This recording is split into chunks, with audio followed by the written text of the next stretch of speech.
Welcome to Prince Shorted House. Practice dictation for skill test in Parliament. 140 words a minute. Be ready?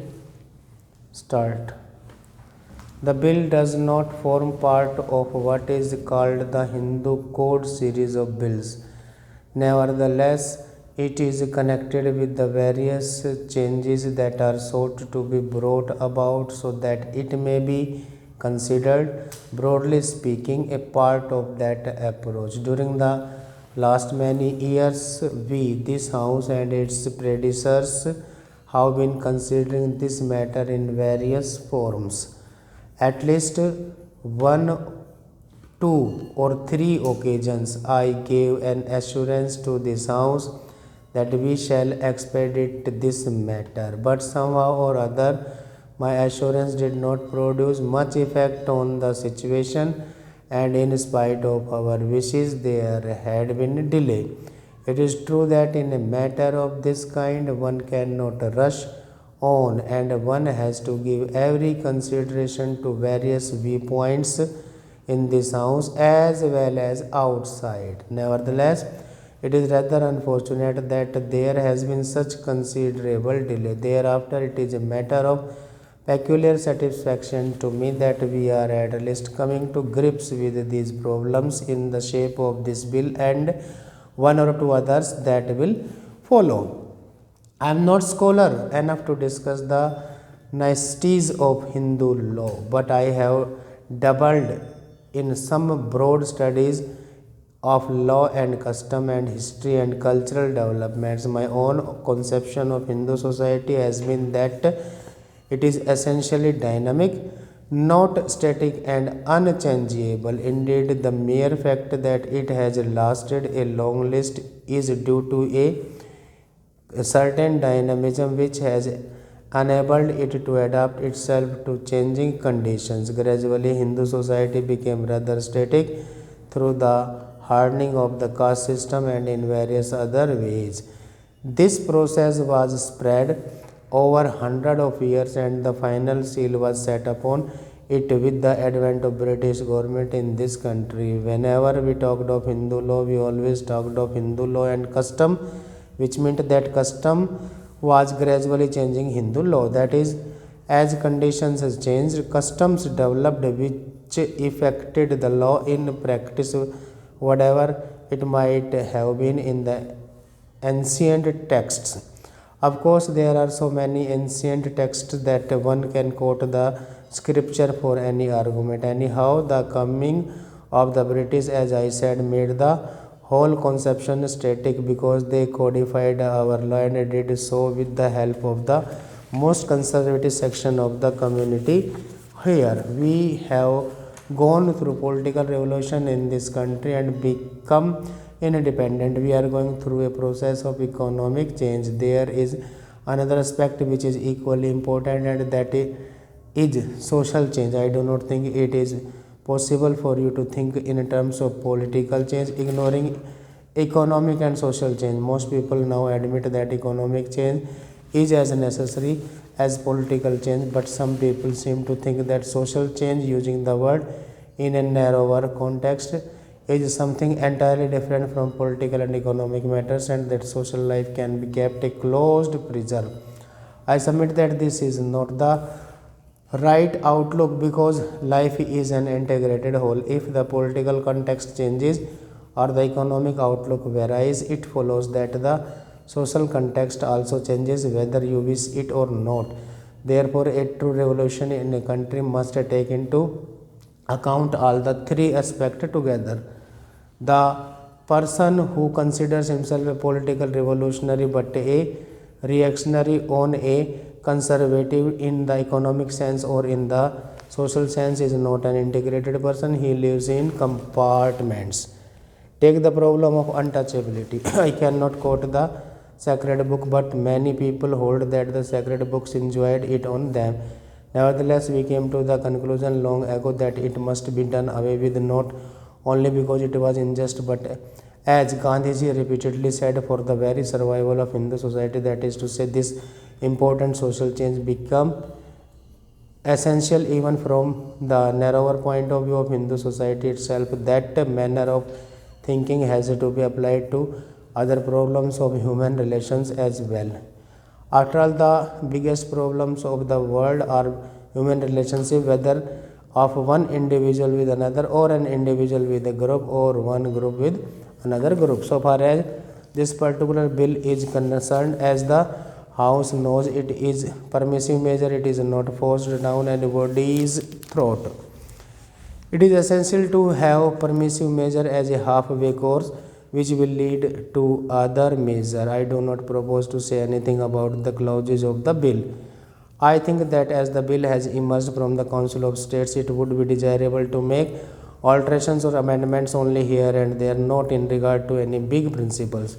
This is not, we all know, any kind of a party measure. It is a measure affecting all of us. The bill concerns not merely Hindu, for it is a permissive measure which will anybody can take advantage of it.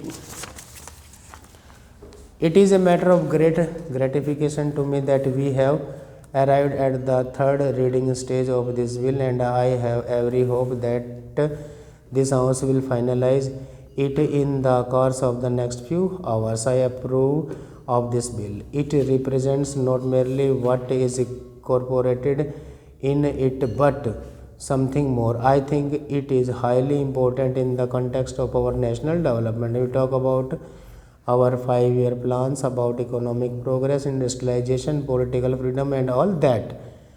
They are highly important, but I have no doubt in my mind that the real progress of the country means progress not only on the political plan, not only on the economic plane, but also on the social plane. They have to be integrated, all these, when a great nation goes forward. I welcome this particular measure because I think it is of the highest importance that we should take up the social challenge. On a previous occasion speaking, I think not on this bill but on a similar measure, the special marriage bill, I ventured to say something about my reading. I speak, of course, before experts with fear, but I venture to say what my conception of Hindu law is. Hindu law had never been rigid. It had a certain dynamic element in it, indeed, that was its strength. It was not a law of the statute book which could be changed at will. It encouraged many kinds of customs to grow up. When they grew up, it acknowledged them. In fact, even today in India, there are so many varieties of Hindu law in the south, in the north, in the east, that it is very difficult to say that this is the one and the only Hindu law. There is variety all over. Then again, everyone knows that a great majority of Hindus, apart from the few topmost castes, are governed by all kinds of customs. Would anyone here venture to say that they are not Hindus and drive them out of the Hindu fold? Surely not. Therefore, the essential quantity of Hindu law in the old times was this dynamic quality. It did not change by degree of statute, but by allowing changes to creep in. This is why formal amendments were made in the Hindu law from time to time in this great country. Now I venture to ask, can any law, whether it is social or economic, be applicable with equal force when society has changed completely? Let us take the India of 1,000 or 2,000 years ago. The population of India in those days was 1/100 of what it is today, and India was a community of a large number of villages and some small towns. Modern conditions are entirely different.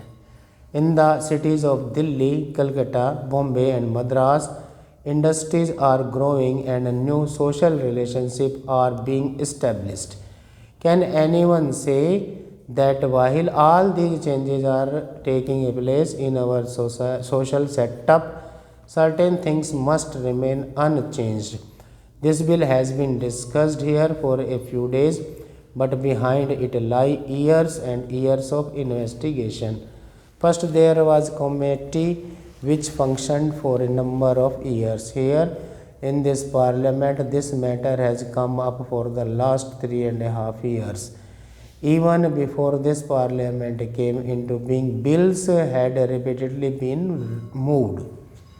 No object, I take it. It has been so much before the public and discussed so much as this particular subject of the reform of the Hindu law in regard to personal relationship. It was right that there should have been so much opportunity given for public consideration because it is an important measure. This morning, a fact came to my notice that in the small state of Saurashtra, one of our smallest states, one of our socially advanced states, if I may say so, there is on an average one suicide a day among the women because of maladjustment in human relationship. The figure was over 300 in a year. You can calculate the proportion it works out to in that state.